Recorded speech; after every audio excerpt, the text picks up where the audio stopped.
નમસ્તે વિદ્યાર્થી મિત્રો, હાર્દિક સર એકેડમી યુટ્યુબ ચેનલમાં આપ સૌનું ખૂબ ખૂબ સ્વાગત છે। આજનો જે વિડીયો લેક્ચર છે એમાં આપણે ચર્ચા કરશું 7મી જુલાઈના તમામ અગત્યના કરંટ અફેર। વિડીયો શરૂ કરવું એ પહેલા રેવન્યુ તલાટીનો કોર્સ છે, 999 રૂપિયા પ્રાઇસ છે, 1 વર્ષની વેલિડિટી મળશે। બધા જ વિષયો કરંટ અફેર પણ એની અંદર આવી જશે। આ બધું જ તમને આપણી એપ્લિકેશનમાં મળી જશે।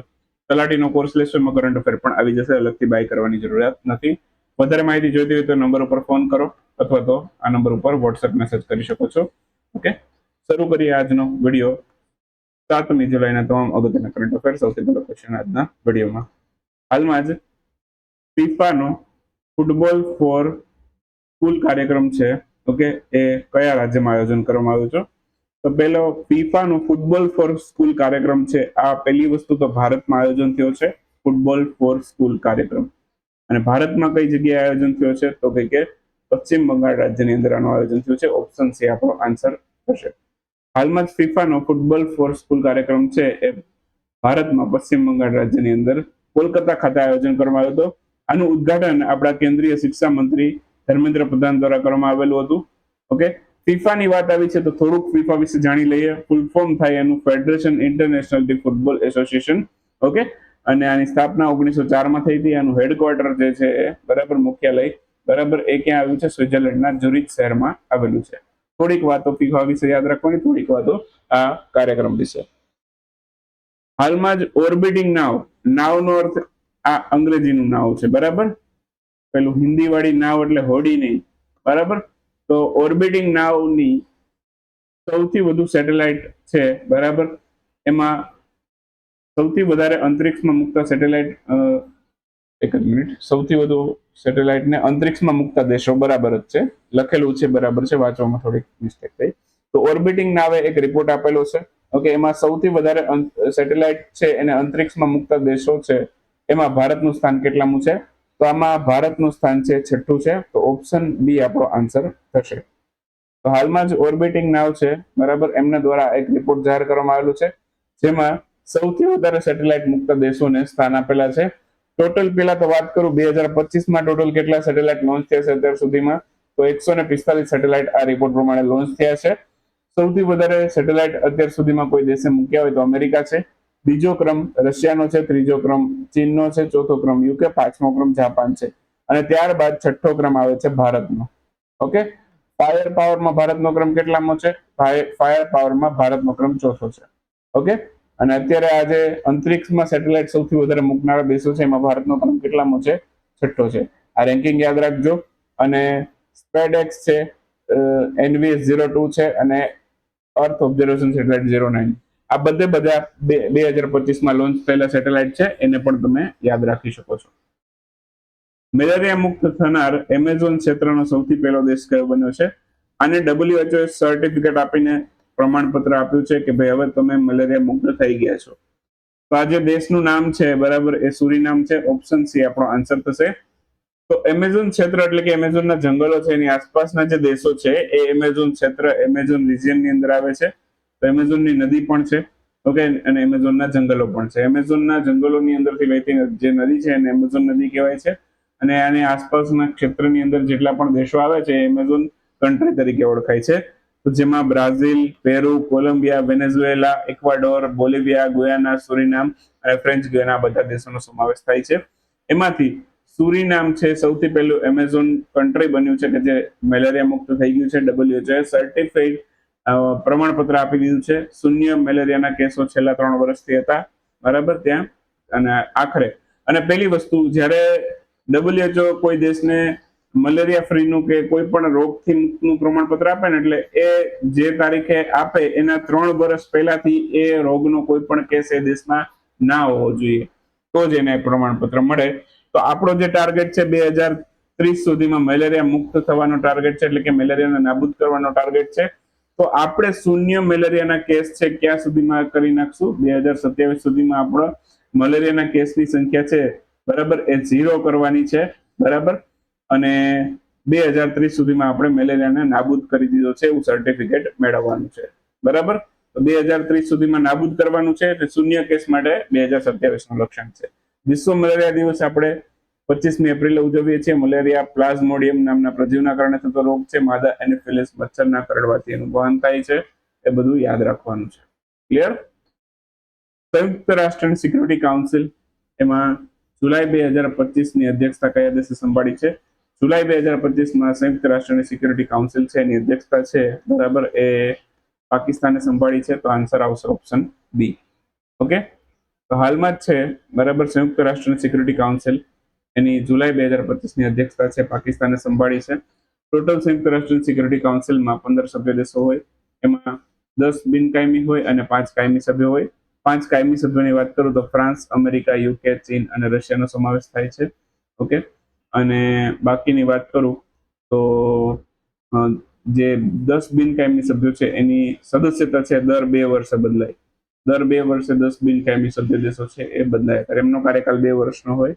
ઓકે, અને બાકી વાત કરું તો સંયુક્ત રાષ્ટ્રની સ્થાપના 24 ઓક્ટોબર 1945 થઈ અને એનું હેડક્વાર્ટર છે બરાબર એ અમેરિકાના ન્યુયોર્કમાં આવેલું છે.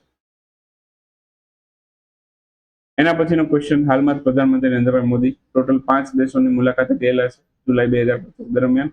એ કયા કયા હતા? તો 5 દેશોની મુલાકાતે ગયા છે. એમાં ઘાના, ત્રિનિદાદ, ટોબેગો, આર્જેન્ટિના, બ્રાઝિલ અને નામિબિયા, આ 5 દેશોનો સમાવેશ થાય છે.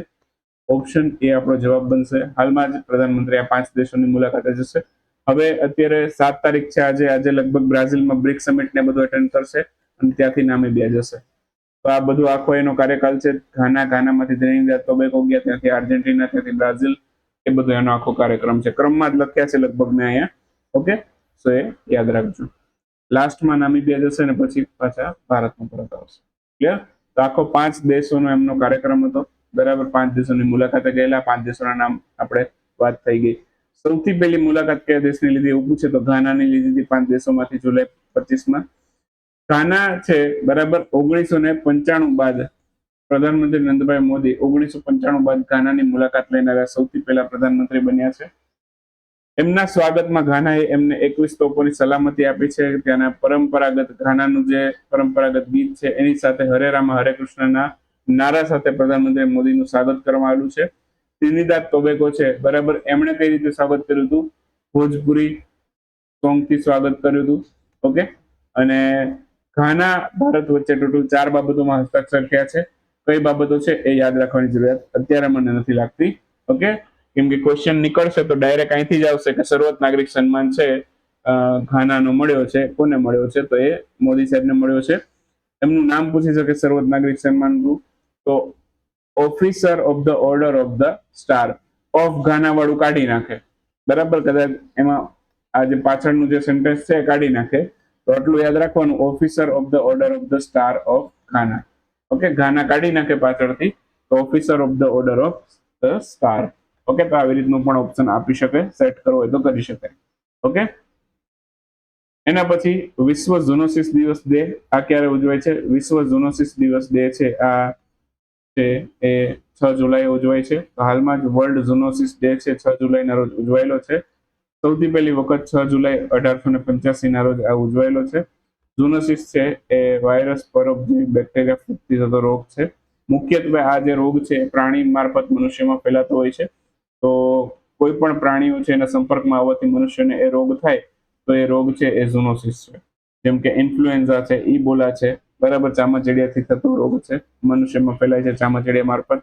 વેસ્ટ નાઇલ વાયરસ, આ બધા છે પ્રાણીઓ મારફત મનુષ્યમાં આવતા. એક અગત્યનો રોગ રહી ગયો આમાં બરાબર, રેબિસ. કૂતરું અથવા તો કોઈ પણ એવું પ્રાણી છે કે બિલાડી છે એના કરડવાથી અથવા તો એના સંપર્કમાં આવવાથી આ રોગ ફેલાતો હોય છે બરાબર. તો રેબિસ છે, હડકવા જેને કહીએ છીએ આપણે, તો એ ખૂબ જ ડેન્જર રોગ છે. કોઈ દવા પણ એની ઉપલબ્ધ નથી. એના સંપર્કમાં આવ્યા પછી મૃત્યુ જ એક ઈલાજ છે બરાબર. તો આ બધા છે પ્રાણીઓ મારફત મનુષ્યમાં ફેલાય એવા રોગને કહેવાય ઝૂનોસિસ રોગ. ઓકે, આના પ્રત્યે જાગૃતતા ફેલાવવા માટે આ દિવસ ઉજવે છે. કોઈ પણ પ્રાણી જરા કમતું કરડે ને બરાબર તો પણ ઇન્જેક્શન લઈ આવું દવાખાનામાં જઈને, આ મારું સજેશન છે બરાબર. ભલે નાનકડું આમથી બાઇટ હોય, નાનકડું ગલડિયું ભલે હોય, એ લઈ લેવાનું ઇન્જેક્શન બરાબર. ચાલો, હાલમાં જ કયા રાજ્યની સરકાર દ્વારા રાજભવન અન્નધન યોજનાની શરૂઆત કરવામાં આવી છે. તો ગોવા રાજ્યની સરકારે યોજના શરૂ કરી છે રાજભવન અન્નધન યોજના. મુખ્યમંત્રી ત્યાંના પ્રમોદ સાવંત છે, રાજ્યપાલ ત્યાંના PS શ્રીધરન પિલ્લઈ છે. ગોવાના થોડાક રિવિઝનના પોઈન્ટ અગત્યના યાદ કરાવું તો એમાં ફેની નામનું ઉત્પાદ છે ગોવાનું, એને જે ટેગ મળ્યો છે.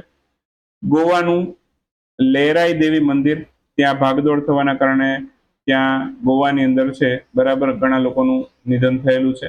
તો લહેરાઈ દેવી મંદિર ભાગદોડના કારણે ચર્ચામાં હતું. તો ગોવા રાજ્યમાં આવેલું છે. ઓકે, કેર એજ રેટિંગમાં નાના રાજ્યમાં પ્રથમ સ્થાન ગોવાનું છે. ચલો, મોટા રાજ્યમાં કોનું પ્રથમ સ્થાન હતું એ તમારે મને કોમેન્ટમાં કહેવાનું છે. ઓકે, ઉપરાષ્ટ્રપતિ એમણે આચાર્ય ચરક અને આચાર્ય ઋષિ સુશ્રુત એમની મૂર્તિનું ઉદ્ઘાટન છે એ કયા સ્થળેથી કર્યું હતું? ગોવામાંથી કર્યું. તો આ બધા ગોવા વિશે અગત્યના પોઈન્ટ છે. ગોવા ક્રાંતિ છે એના વિશે થોડુંક યાદ રાખી લો. ગોવા ક્રાંતિ 18 જૂન ગોવા ક્રાંતિનો જે દિવસ છે 18 જૂન 2025 જ ઉજવાયેલો હમણાં જ. ઓકે, તો 18 જૂન શું ખાસ થયું તો કે 1946 ના રોજ રામમોહન લોહિયા છે એમના નેતૃત્વ હેઠળ છે પોર્ટુગીઝોના શાસનમાંથી ગોવાને મુક્ત કરવાની પ્રવૃત્તિ શરૂ કરવામાં આવી. તો એને આપણે ગોવા ક્રાંતિ દિવસ તરીકે ઓળખીએ છીએ. ઓકે, ગોવા ઉપર પોર્ટુગીઝોએ શાસન ક્યારે કર્યું? 1510 અલ્ફાન્સો ધ અલ્બુકર્ક નામનો વ્યક્તિ છે એના નેતૃત્વ હેઠળ ગોવા ઉપર હુમલો કરી પોર્ટુગીઝોને કબજે કરવામાં આવેલું.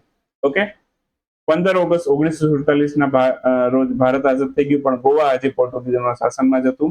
18મી ડિસેમ્બર 1961 આ દિવસ હતો. ગોવાને મુક્ત કરવા માટે ઓપરેશન વિજય કર્યું આપણે, અને પછી પોર્ટુગીઝોએ 19મી ડિસેમ્બરના શરણાગતિ સ્વીકારી અને ત્યારબાદ એ ભારતનું રાજ્ય બન્યું.